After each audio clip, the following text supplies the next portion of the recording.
T'as une particularité, c'est Ouais, que je suis dyslexique. tu es dyslexique, ouais. Voilà, en gros, je suis dyslexique et j'ai un peu les variants qui sont avec, comme la dysorthographie et tout. J'ai découvert ça en fin primaire et au collège. Si tu veux, moi, j'ai redoublé 2 fois dans ma scolarité, ce qui m'a pas empêché d'aller jusqu'au master, mais j'ai quand même redoublé 2 fois. Donc j'ai vu mes potes partir. Tu vois, j'ai redoublé mon CM2, j'avais plus mes amis dans l'école. J'ai redoublé aussi ma première au lycée, donc où j'ai changé d'établissement. Ça a été un peu chaud parce qu'à chaque fois, on me ramenait à la dyslexie.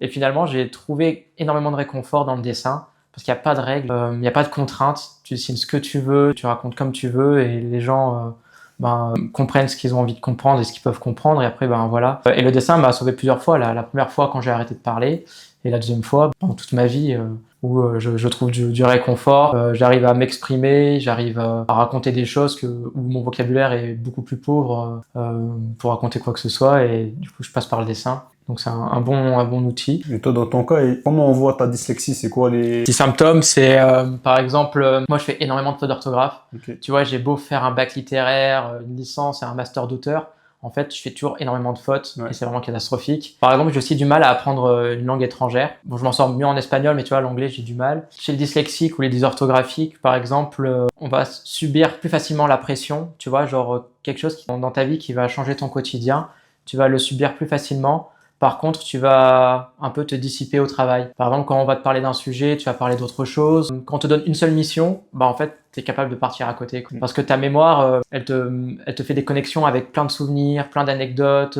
plein de choses que tu as appris. Du coup, tu vois, je pense qu'un dyslexique serait un mauvais médecin, tu vois. Ouais. Mais on dit qu'un dyslexique peut être un très bon pompier, où à chaque fois quand tu as des imprévus ou quoi, ben, tu sais comment gérer. Et après, ben, quand tu es dyslexique ou dysorthographique, tu as toujours un peu de la fatigue quand tu écris. Tu vois, tu fais tout le temps des ratures, tu recommences. Même recopier un texte avec le modèle, tu vois, genre c'est assez difficile. Ouais.